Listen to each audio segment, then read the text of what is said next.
Vamos abrir a palavra de Deus em Romanos, capítulo 1. Vamos fazer a leitura do verso 24 até o verso 32. Abra sua Bíblia em Romanos, capítulo 1, verso 24.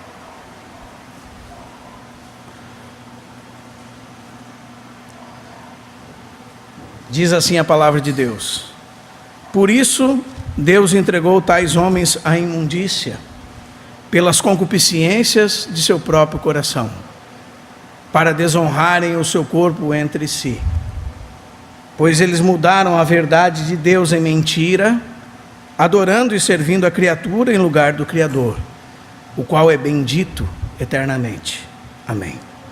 Por causa disso os entregou Deus a paixões infames, porque até as mulheres mudaram o modo natural de suas relações íntimas por outro, contrário à natureza.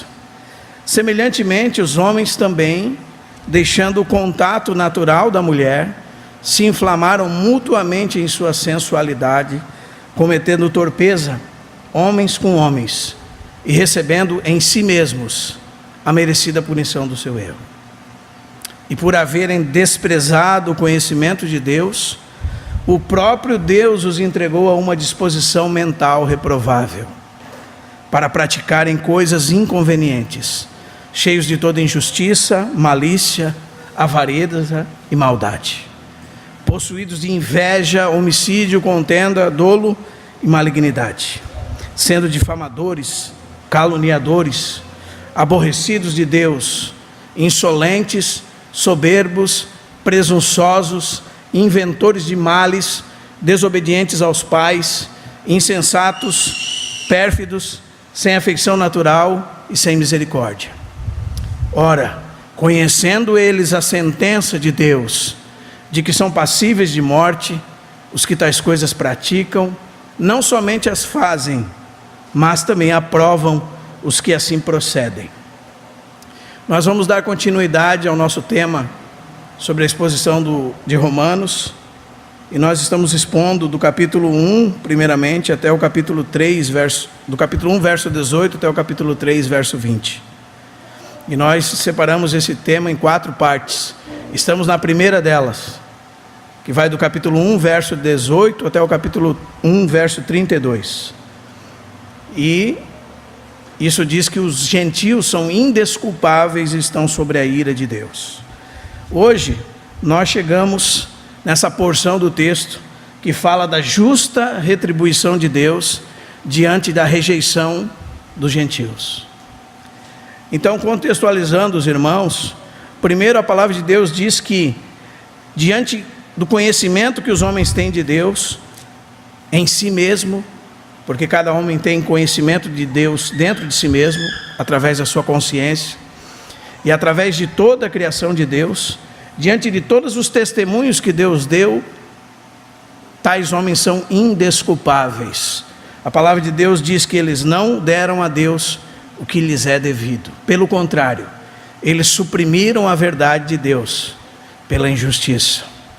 Eles não deram glória a Deus, não entregaram aquilo que lhe é devido, não lhe deram graças.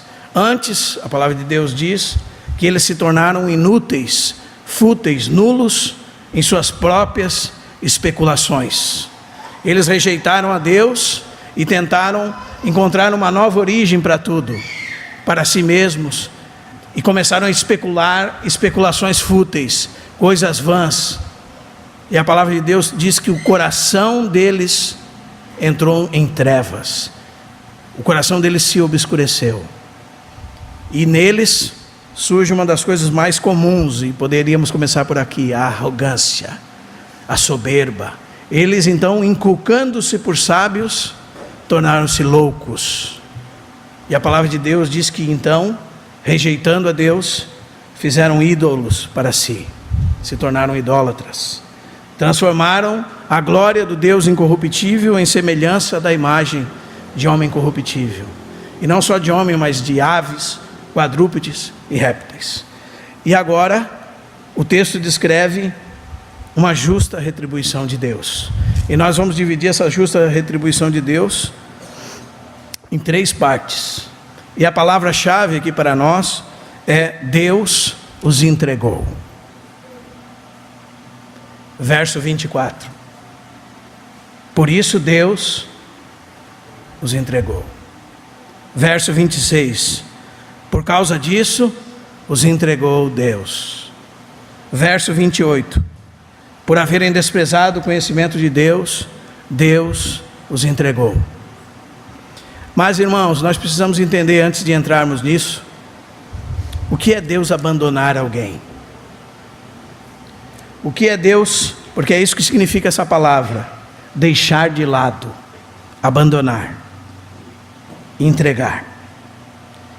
Entregar para ser julgado.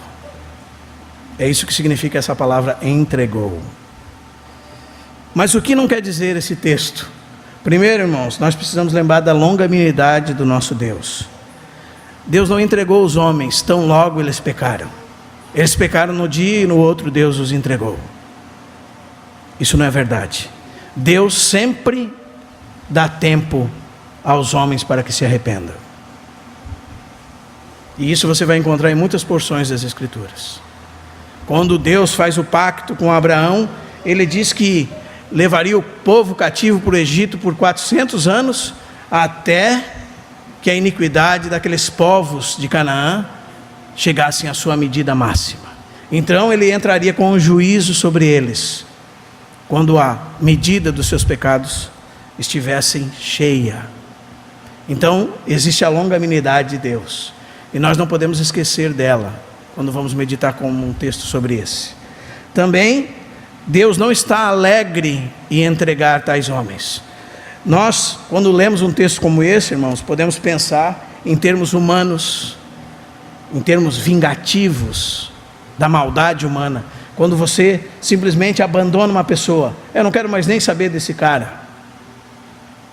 Isso é fruto de vingança, de desejos humanos corrompidos. Não é o que a Bíblia diz sobre Deus. Não é algo que dá prazer a Deus fazer isso. A palavra de Deus diz em Ezequiel 18, 23 assim: acaso tenho eu prazer na morte do perverso? Diz o Senhor Deus: não desejo antes que ele se converta dos seus caminhos e viva? Então esse é o nosso Deus. Ele não está fazendo nada por uma vingança, por um desejo ferido, algo humano, irmãos, porque se sentiu traído. Não é nada disso. Precisamos entender bem o que significa Deus entregar tais homens a seus próprios pecados. Outra coisa que nós precisamos deixar bem claro para todos nós: sempre que você for ler as Escrituras, você precisa lembrar isso, eu também. Nós nunca podemos atribuir a Deus pecado nenhum, irmãos. Não foi Deus que formou o pecado no qual eles caíram. Deus não é o autor desses pecados. Deus não projetou aquilo que eles iriam cair. De certa maneira dizendo, você não pode nunca atribuir a Deus nenhum mal, porque uma das coisas que você entende ao estudar a palavra de Deus é que Deus é o sumo bem. Nele não há nenhuma mácula, e você não pode atribuir a Ele nenhum mal. Amém? E em quarto lugar, falando daquilo que não quer dizer esse texto, irmãos, nós precisamos perceber que a misericórdia sempre é apresentada a todos, mas quando a misericórdia de Deus é rejeitada, isso produz a ira de Deus. Então guarde isso no seu coração. Deus é longânimo. Deus não deseja que ninguém pereça. Ele não tem prazer na morte do ímpio. Amém, irmãos? Deus não é o autor de nenhum mal. O mal que eles se precipitaram era um mal que eles mesmos aceitaram para si. Então o que significa Deus entregar alguém? Essa palavra entregar, irmãos, pode ter um sentido bem interessante. Significa Deus tirar o freio, tirar o pé do freio. Porque você e eu não somos tão maus como poderíamos ser por um único motivo: Deus restringe o mal na humanidade de diversas formas. E nós vamos ver a seguir. E nas outras exposições também nós vamos ver isso. As maneiras que Deus usa entre a humanidade para restringir o mal. E você quer saber agora, você pode saber, porque você não é tão mal quanto você deveria ser. Porque Deus restringe o mal. Mas aqui nós temos um momento, uma situação, que Deus tira o pé do freio. Que Deus tira toda a restrição. Que então os homens são entregues aos seus próprios prazeres. Por causa daquilo que eles fizeram com Deus. E não por causa de Deus. Então aqui, irmãos, nós vemos 3 juízos de Deus sobre os homens que rejeitaram a Ele. No versículo 24 e 25, você vai ter, Deus os entregou. E a primeira coisa que Deus os entregou, a impureza. Depois, no versículo 26 e 27, você vai ver que Deus os entregou a paixões infames. E depois do versículo 28 a 32, você vai ver que Deus entregou tais homens a uma mente reprovável. E nós vamos começar então a olhar sobre esse texto. Primeiro ponto, eles foram entregues à impureza. Por isso Deus entregou tais homens à imundícia. A palavra imundícia aqui significa impureza, a ausência de pureza. Ela é uma palavra muito ampla. Ela era usada no Antigo Testamento, irmãos, para caracterizar todas as impurezas que poderiam ser cometidas por homens diante de Deus. Tudo aquilo que fazia com que o homem fosse impuro diante de Deus, como está lá em Levítico, do capítulo 11 até o capítulo 15. E essas impurezas podem ser cerimoniais, físicas e morais. Então a palavra impureza aqui, que está por trás, pode ser tanto impurezas sexuais, como outras atitudes imorais. Mentiras, traições, calúnias, e também tudo que o homem faz com o seu próprio corpo. Deus os entregou às impurezas. Quando você abre a sua Bíblia em Romanos 6,19, quando Paulo está falando assim: falo como um homem por causa da fraqueza da vossa carne. Ele fala: assim como oferecestes os vossos membros para a escravidão da impureza e da maldade para a maldade, assim oferecei agora os vossos corpos para servirem à justiça para a santificação. O que Paulo quer dizer com isso? Por causa do pecado, irmãos, e da nossa escravidão ao pecado, nós, os seres humanos, nos tornamos escravos da impureza. E os homens ofereceram seus membros, cada parte do seu corpo, para servirem a essa impureza, a essa imoralidade. Eles se entregaram a essas paixões. Então, por que eles fizeram isso? Porque rejeitaram a Deus. Então, Deus os entregou aquilo que eles já faziam, aquilo que eles já praticavam. Deus tirou o pé do freio. Deus abandonou eles à sua própria impureza, pelas concupiscências do seu próprio coração. É assim que começa o texto. Leia verso 24. Por isso Deus entregou tais homens à imundícia. Continua, pelas concupiscências de seu próprio coração. O coração é a fonte. A palavra concupiscência significa desejo desenfreado, ardor, anseio, anelo. E o coração aqui, irmãos, como nós já vimos, é a fonte de todo ser. Ele trata da mente, da emoção, da vontade, da consciência do homem. Isso, a palavra de Deus está recheada de textos que comprovam. É o centro do ser humano. É o mesmo coração que o texto diz que se obscureceu em densas trevas. O Senhor Jesus disse, irmãos, em Marcos capítulo 7, quando eles estavam disputando sobre aqueles alimentos que eram puros, que não eram impuros, e os judeus se lavavam, o Senhor disse assim: não é o que entra no homem que contamina o homem, mas o que sai dele. E o Senhor disse assim: porque de dentro do coração dos homens é que procedem os maus desígnios, a prostituição, os homicídios, os furtos, os adultérios, a avareza, as malícias, o dolo, a lascívia, a inveja, a blasfêmia, a soberba, a loucura. Ora, todos esses males vêm de dentro do coração e contaminam o homem. Deus os entregou às próprias paixões dos seus corações. Não precisou de ninguém ajudar o homem. Os irmãos estão me entendendo, irmãos? Tudo isso brotou naturalmente do pecado que habita nele. E quando Deus tira a sua mão e tira o freio, veja que terrível se torna o homem. A palavra de Deus diz que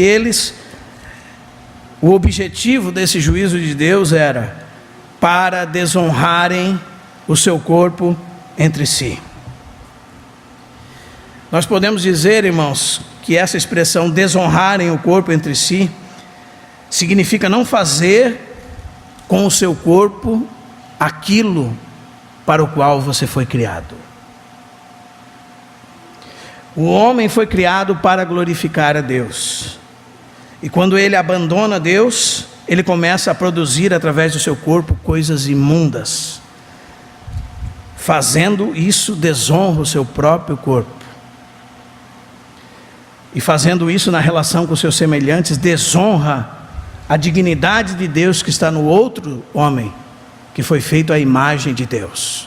Então há dois aspectos aqui: ele desonra a si mesmo, desonra o seu corpo, quando não dá a Deus o que lhe é devido, e começa a nascer dele toda sorte de concupiscência, toda sorte de imoralidade, e ele começa a praticar toda sorte de impureza contra o seu próprio corpo. E a palavra de Deus diz em 1 Coríntios 6 que aquele que se une à prostituta se faz um espírito com ela, por exemplo. E aquele que peca, esse pecado de prostituição, peca contra o seu próprio corpo. Ele está desonrando o seu corpo. Não foi para isso que Deus o criou. Mas a situação é essa, irmãos: por eles haverem desprezado a Deus, Deus os entregou. E dos seus corações obscurecidos nasceram toda sorte de coisas terríveis. E eles desonraram o seu corpo entre si. Toda sorte de impurezas sexuais. Deus fez macho e fêmea. E a relação entre homem e mulher que Deus criou. E por eles haverem desprezado a Deus, eles foram entregues a toda sorte de desígnios malignos produzidos pelo seu próprio coração. E aquele homem que foi feito à imagem de Deus usa seu corpo para desonrar a si mesmo, perdendo a dignidade que Deus deu para ele e desonrando os seus semelhantes. Interessante, irmãos, quando nós nos convertemos ao Senhor, nós aprendemos sobre o que é a verdadeira dignidade da raça humana, do homem que Deus criou. Então nós começamos a viver numa maneira diferente de vida. Nós não mais desonramos nosso corpo, nem desonramos nossos semelhantes. A palavra de Deus diz em Tessalonicenses 4:4: cada um de vós saiba possuir o seu próprio corpo em santificação e honra, não com desejo de lascívia como gentios que não conhecem a Deus. Cada um de vós agora está diante de uma nova perspectiva de dignidade. Foram restaurados a realidade daquilo que Deus chamou para cada um de nós viver. e produzir em nós mesmos, pela ajuda do Espírito Santo, esta dignidade. Não desonramos mais o nosso corpo. Também em 1 Coríntios 6,13 diz: os alimentos são para o estômago, e o estômago para os alimentos. Mas Deus destruirá tanto estes como aquele. Porém o corpo não é para a impureza, mas para o Senhor, e o Senhor para o corpo. E a palavra de Deus diz que nós somos o templo do Espírito de Deus, e o Espírito de Deus habita em nós. E esse Espírito de Deus habitando em nós traz de volta essa dignidade perdida. Amém, irmãos? Romanos 6,12 diz assim, parte B do verso: oferecei-vos a Deus como ressurretos dentre os mortos, e os vossos membros a Deus como instrumentos de justiça. Então, irmãos, seguindo adiante, Paulo retorna ao motivo pelo qual esse juízo caiu sobre o homem. Ele diz: pois eles mudaram a verdade de Deus em mentira, adorando e servindo a criatura em lugar do Criador. Um escritor conhecido chamado Francis Schaeffer diz o seguinte sobre isso: quando o homem se rebela e se afasta de sua referência primeira em Deus, do relacionamento apropriado com Deus, tudo se torna mentira. O ser humano não sabe mais quem é, toda a verdade é negada. Ele passa a questionar não apenas a existência de Deus, questiona igualmente a própria existência. Quando as pessoas jogam fora Deus e a verdade de Deus, a verdade desaparece como um todo, não resta vestígios da verdade neles. E tudo que resta, seguindo exatamente o texto que nós estamos dizendo, são opiniões, verso 21 e 22, deuses, ídolos, versos 23, e prazeres que satisfazem o seu próprio corpo. Ora, esse verso, irmão, é um resumo e um complemento do versículo 21 ao versículo 23. A negação de Deus produz opiniões vãs, orgulho, outros deuses, prazeres que são retratos do que nós podemos chamar de mentira. Eles mudaram a verdade de Deus em mentira. Adorar e servir a Deus são atitudes que glorificam a Deus. A rejeição de Deus faz com que aquilo que era devido a Deus seja dado ao homem. A rejeição de Deus faz com que aquilo que era devido a Deus seja dado ao homem, ao diabo e a toda sorte de coisas malignas.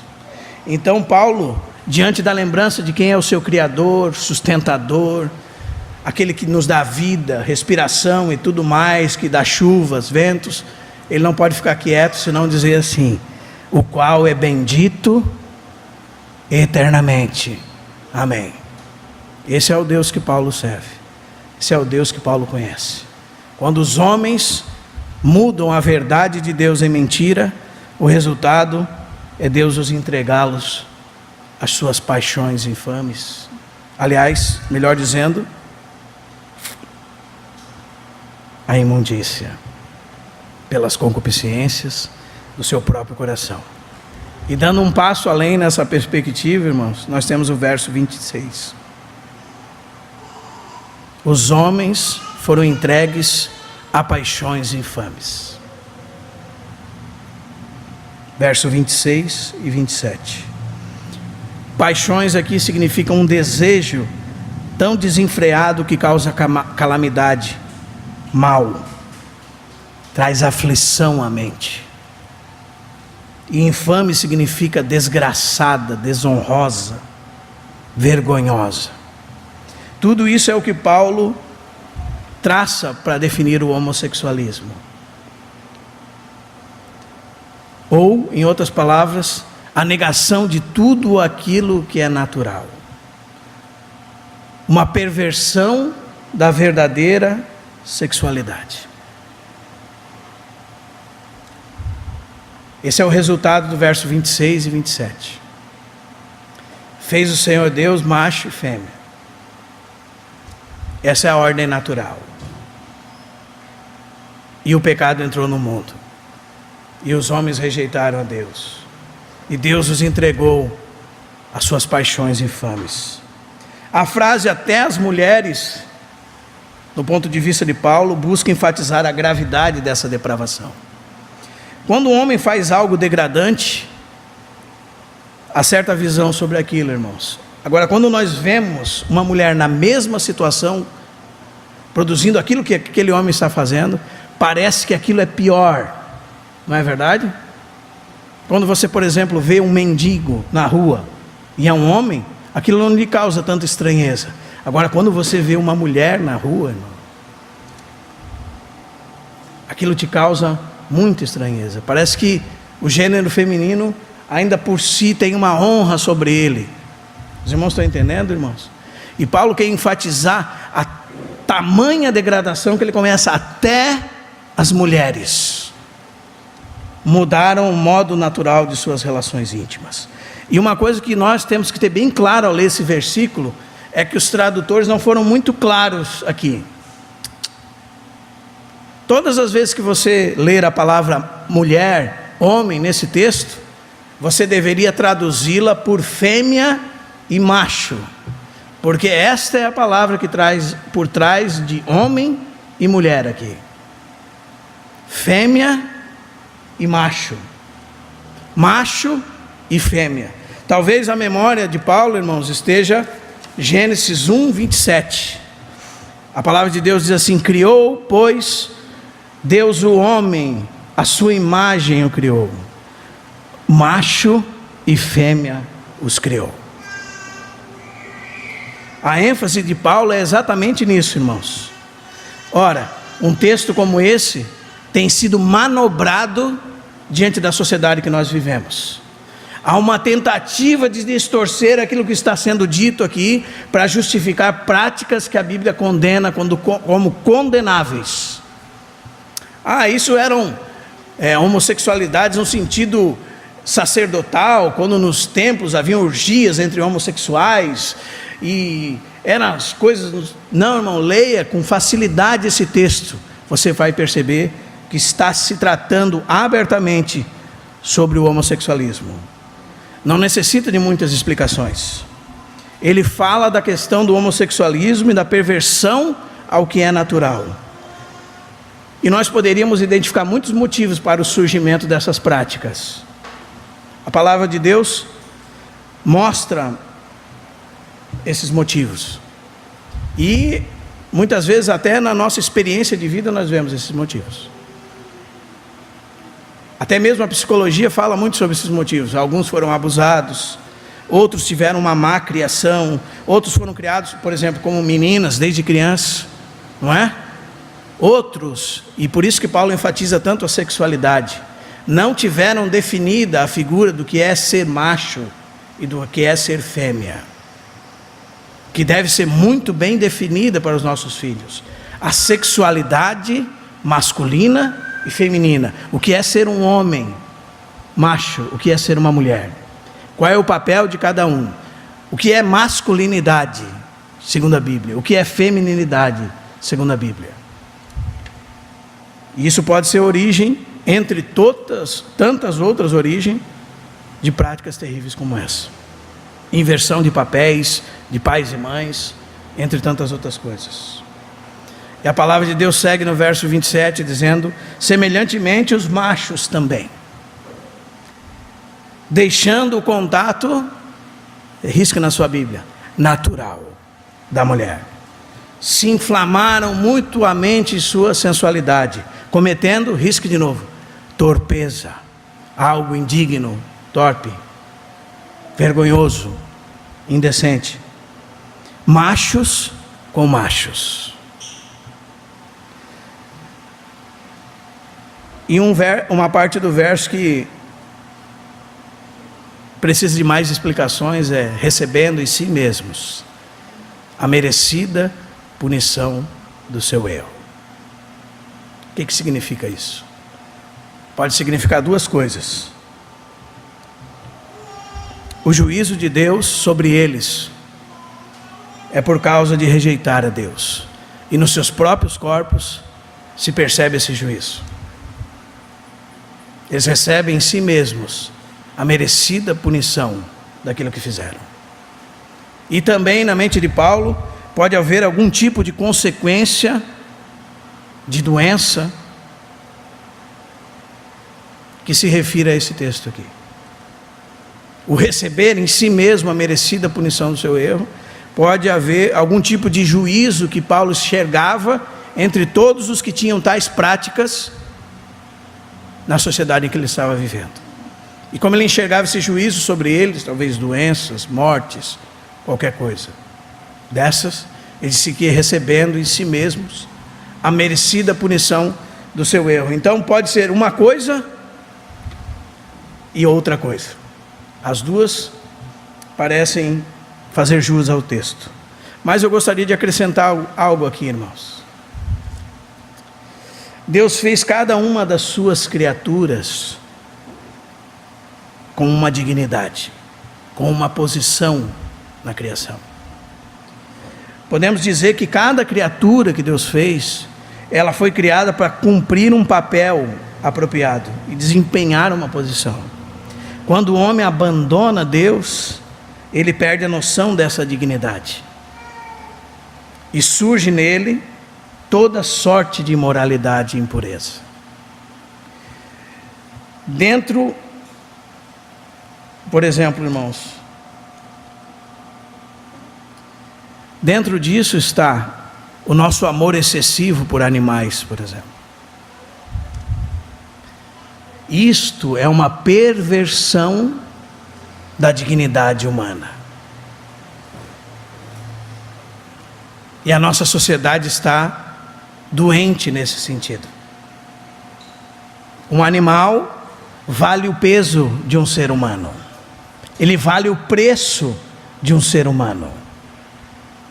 Isso, irmãos, é deixar a ordem natural das coisas.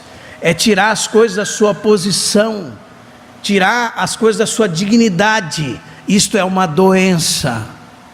Os irmãos estão entendendo, irmãos? Isso não é normal. Não pense que isso é normal. Nunca será normal. Nós somos o povo da contracultura. Isto é trair a dignidade dada por Deus à sua criação. Os animais têm a sua posição. Os anjos têm a sua posição. Os homens têm a sua posição. Gênesis 9 diz, irmãos, que quando você tivesse fome, tudo que respira te se tornaria por alimento. Significa que até aquele cachorrinho que você gosta muito, se você tivesse com muita fome, você poderia dar uma paulada na cabeça dele e fazer uma sopa com ele e se alimentar. Porque tudo que respira seria para você como alimento.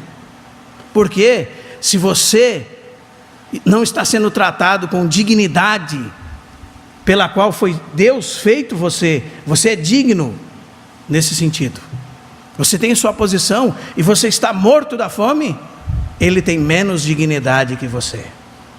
E ainda que nós cuidemos dos animais, e nós zelemos pelo bem dos nossos animais, cada coisa que Deus criou tem a sua posição e sua dignidade. E é por isso, irmãos, que surge a zoofilia. Não é? É por isso, irmãos, que surge toda coisa nojenta, como necrofilia, sexo com árvores, sexo com animais, sexo com cadáveres, pedofilia. Tudo isso é a demonstração da corrupção da dignidade pelo qual o homem foi feito. O homem foi feito à imagem de Deus. Então esse texto fala muito disso. Amém? E o terceiro ponto que eu gostaria de mostrar para os irmãos é que eles foram entregues a uma disposição mental reprovável. Não se preocupe que você vai entender bem o que é isso. No verso 28 tem um jogo de palavras que eu gostaria que nós todos pudéssemos colocar os olhos sobre isso. E o jogo de palavras está entre a palavra desprezado e reprovável. Quando você analisa o texto, você vê bem o jogo de palavras. Diz assim o texto: e por haverem desprezado o conhecimento de Deus, o próprio Deus os entregou a uma disposição mental reprovável. Aqui nós temos esse jogo de palavras, irmãos. Eles colocaram Deus à prova, é isso que significa, em suas mentes. Eles examinaram a Deus, verificaram, testaram e reprovaram o conhecimento de Deus, rejeitaram no seu intelecto o conhecimento de Deus. Eles julgaram Deus como se fosse uma coisa indigna, uma coisa reprovável. E porque eles fizeram isso, e fizeram isso deliberadamente, eles reprovaram a Deus deliberadamente, a consequência foi que Deus exerceu juízo sobre eles. E qual foi o juízo de Deus? Deus os entregou a uma mentalidade reprovável. Aqui está o jogo das palavras. Significa que eles agora têm uma mente que não consegue discernir entre aquilo que é bom e aquilo que é mal. Eles têm uma mente que não tem capacidade de escolher por aquilo que é proveitoso. Eles têm uma mente reprovável. A mente deles não consegue distinguir entre aquilo que é bom, entre aquilo que é mal, porque eles rejeitaram o conhecimento de Deus, eles reprovaram a Deus. Deus os entregou a uma mentalidade reprovável. Os irmãos estão me entendendo, irmãos?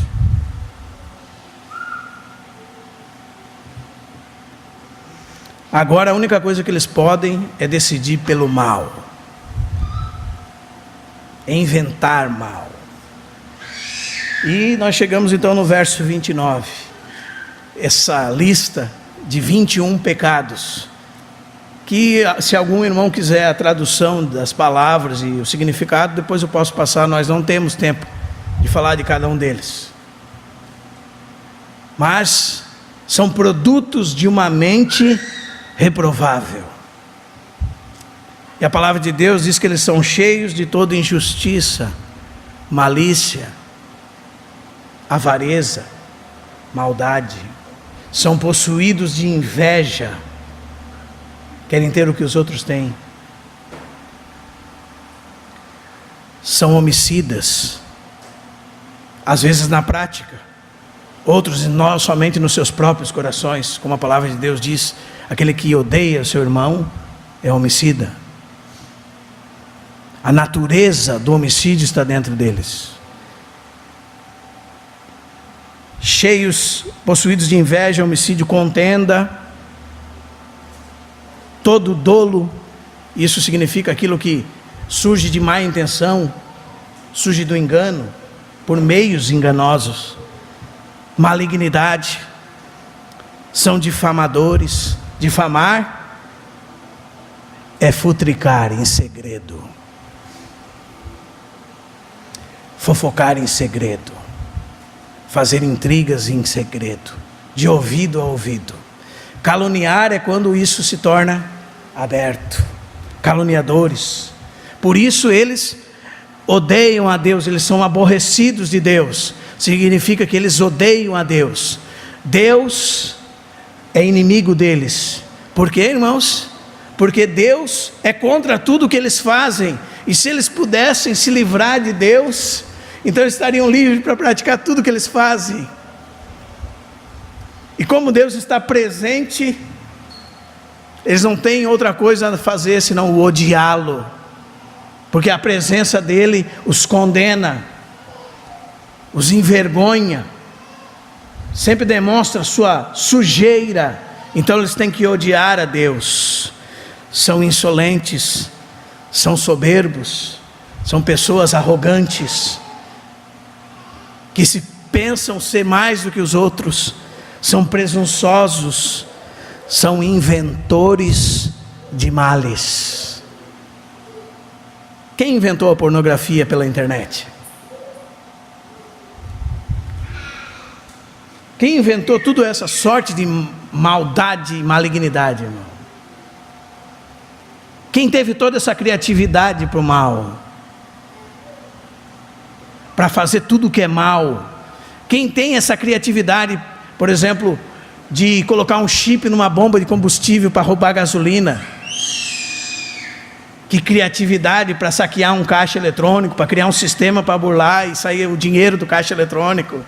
Eles são inventores do mal. São também desobedientes aos pais. Isso significa que não querem mais sobre si o jugo dos seus pais, desrespeitam seus pais, não querem ouvir a voz dos seus pais, querem tirar de sobre si a ordem que os seus pais têm sobre eles, a autoridade que os seus pais têm sobre eles. Por quê? Porque eles têm uma mente reprovável. São insensatos, pérfidos ou traidores, sem afeição natural, significa que não tem amor nenhum pela família. Queria mesmo que a minha mãe morresse, que o meu pai morresse. Não tem amor pelo feto que está no seu ventre, e produzem abortos, assassinatos, matam seus próprios filhos, os entregam à prostituição. Eles não têm afeição natural nenhuma, e são sem misericórdia. Que lista, né, irmãos? E não é a única. O que Paulo quer mostrar para nós aqui, em outros muitos lugares há listas. Nós lemos a lista de Jesus em Mateus capítulo 7. O que Paulo quer nos mostrar aqui, irmãos, é a total depravação do coração e da mente humana. Amém? E continua o texto dizendo, verso 32. Ora, conhecendo eles a sentença de Deus, de que são passíveis de morte os que tais coisas praticam, não somente as fazem, mas também aprovam os que assim procedem. Uma das palavras-chave nesses versos, irmãos, é conhecer. Conhecer. Conhecendo, tendo conhecimento de Deus, não o glorificaram como Deus, desprezaram o conhecimento de Deus. Aqui é muito mais, é um passo à frente. Não somente eles sabem que Deus existe, irmãos, como tem sido revelado, nós temos aqui um passo além.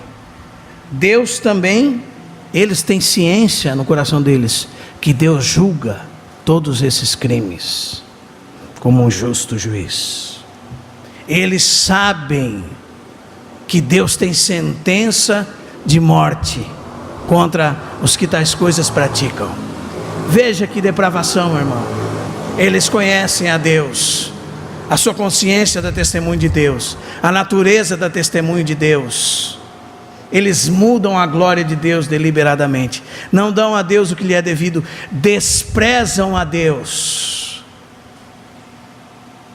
e eles sabem que eles são dignos de morte, e ainda assim, em tamanha rebeldia contra Deus, a palavra de Deus diz que não só eles fazem essas coisas, mas eles são amigos daqueles que as praticam, eles aprovam os que assim procedem. Eles não somente conhecem a Deus, eles conhecem também a sentença de Deus, e ainda assim deliberadamente eles aprovam, fazem o que não se deve fazer e aprovam aqueles que fazem isso. São amigos daqueles que assim o procedem.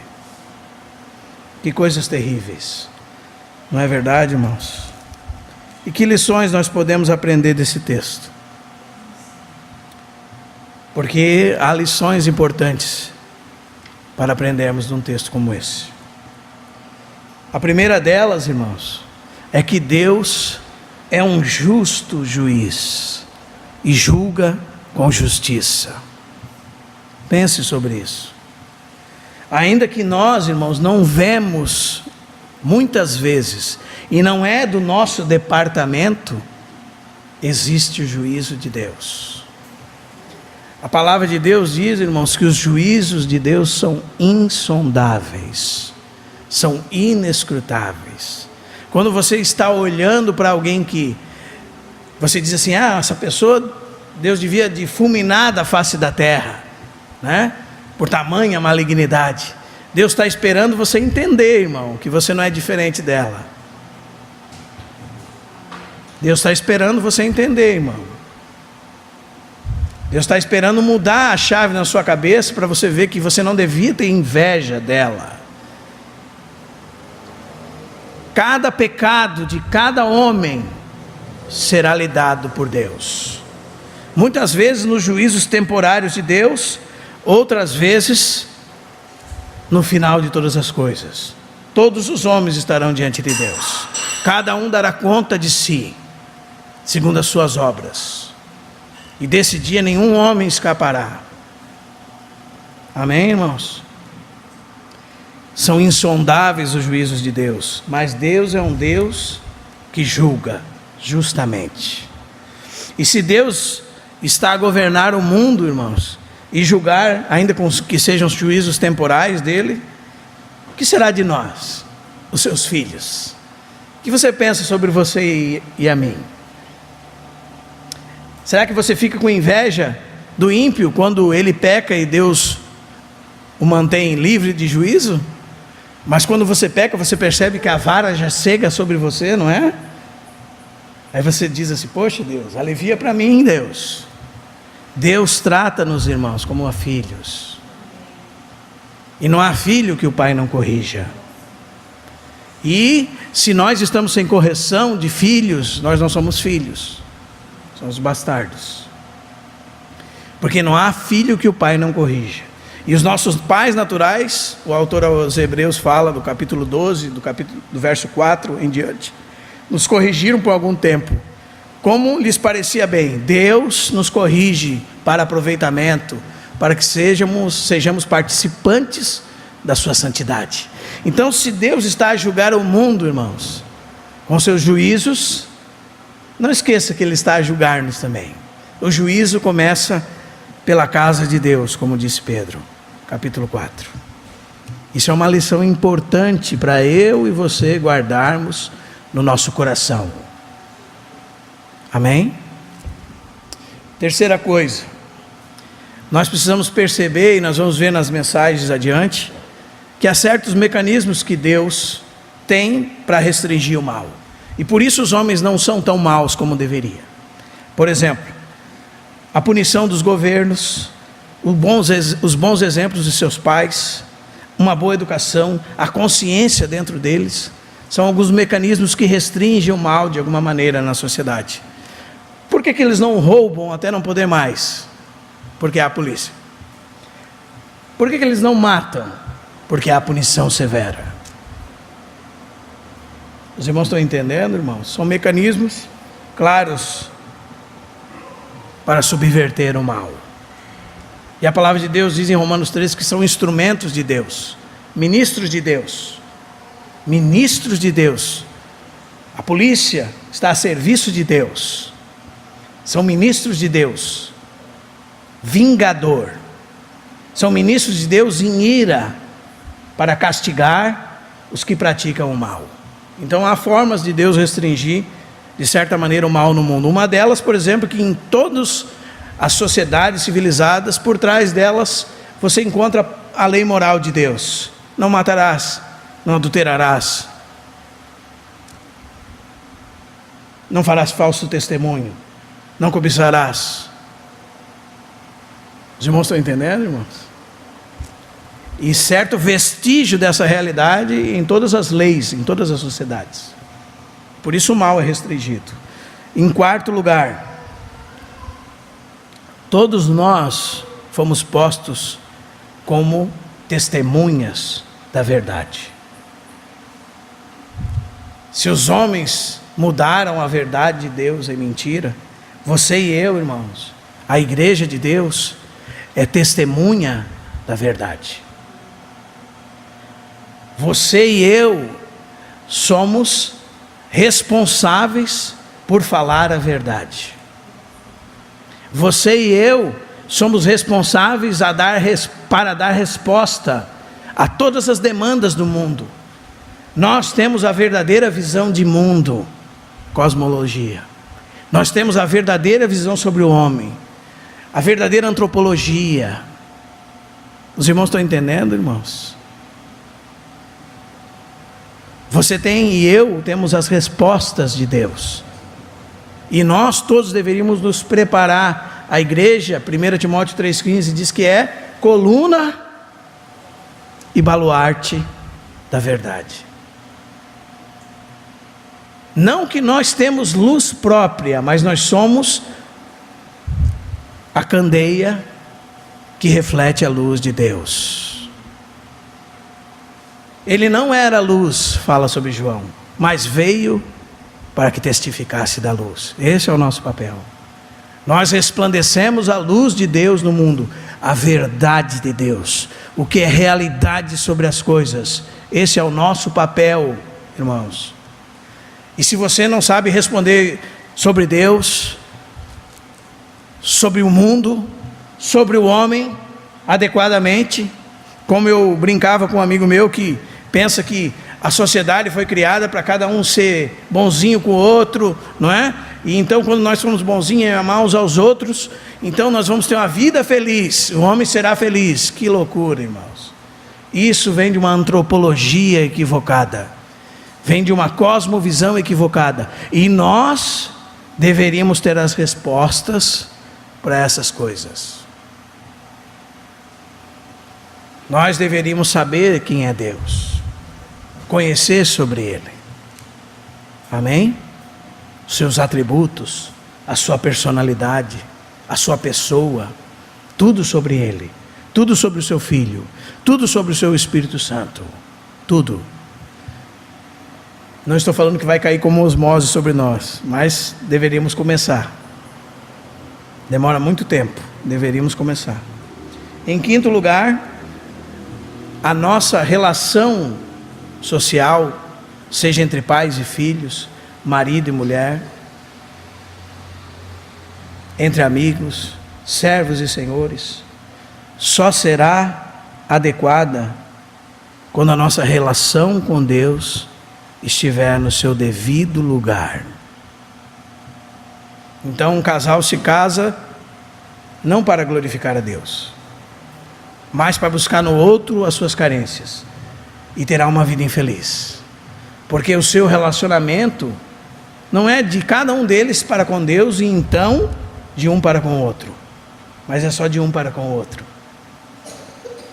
Enquanto nós não ajustarmos a nossa relação com Deus, não adianta nada fazer curso de casal, fazer curso de criação de filho, não adianta nada vasculhar a Bíblia em regras, 7 passos para criar o filho, 7 passos para não sei o que, 12 passos para... Não adianta nada, se a nossa relação com Deus não é adequada, nada na nossa vida vai ser adequado. Então, para o carente, você diz, a sua carência só pode ser suprida com a presença de Deus, com uma relação verdadeira com Deus. Você não pode ignorar essa vertente aqui, senão tudo lhe dará mal, tudo será mal para você. Você precisa... Qual é o erro desses homens, irmãos? O erro desses homens que nós estamos vendo no texto é que eles rejeitam totalmente a relação deles com Deus. Como vai dar certo a relação entre eles e seus semelhantes? São o resumo de toda a lei, irmãos. Amarás o Senhor teu Deus de todo o teu coração, de toda a tua alma, com toda a tua força, de todo o entendimento. E então, em consequência disso, amarás o teu próximo como a ti mesmo.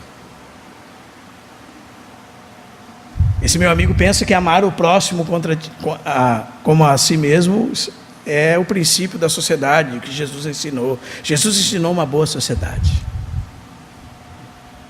os preceitos de como viver bem.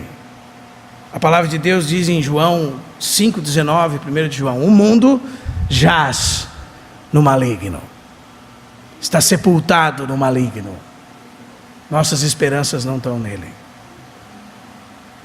Devemos construir uma relação adequada com Deus, através do seu Filho Jesus Cristo. Então isso vai produzir uma relação adequada entre maridos e esposas.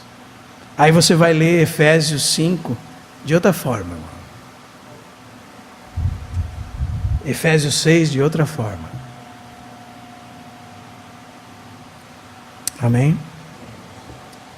Em sexto lugar, cada homem que Deus criou com uma dignidade, com uma posição. E essa dignidade foi corrompida.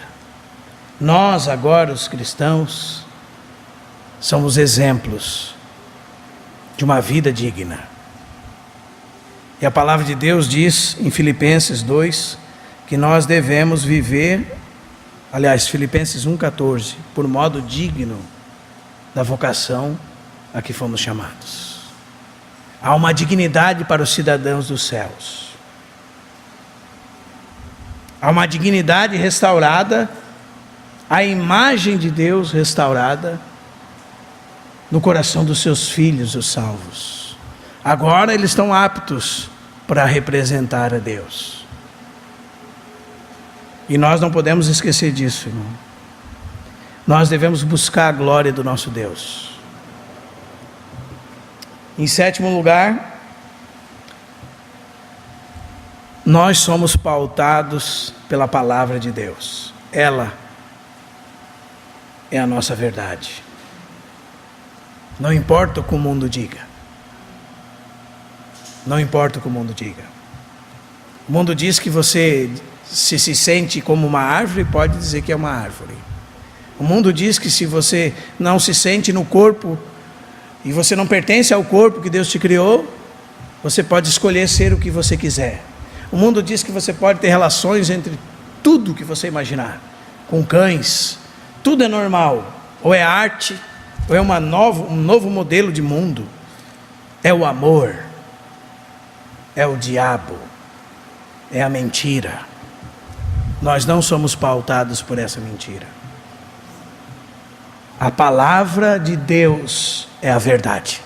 Quando, irmão, você se sentir tentado a manipular a verdade de Deus, porque ela é contrária a uma prática sua, não esqueça disso. Você não pode se moldar a nada desse mundo. Nós estamos na contracultura. Não é normal. Não é normal. É isso que a palavra de Deus diz. Amém? Não é normal. Deus criou o homem, macho e fêmea os criou. Nada além disso é normal. Não é normal. Não estou falando que há motivos. O irmão Gino dizia que muitas vezes era um curto-circuito dentro do cérebro.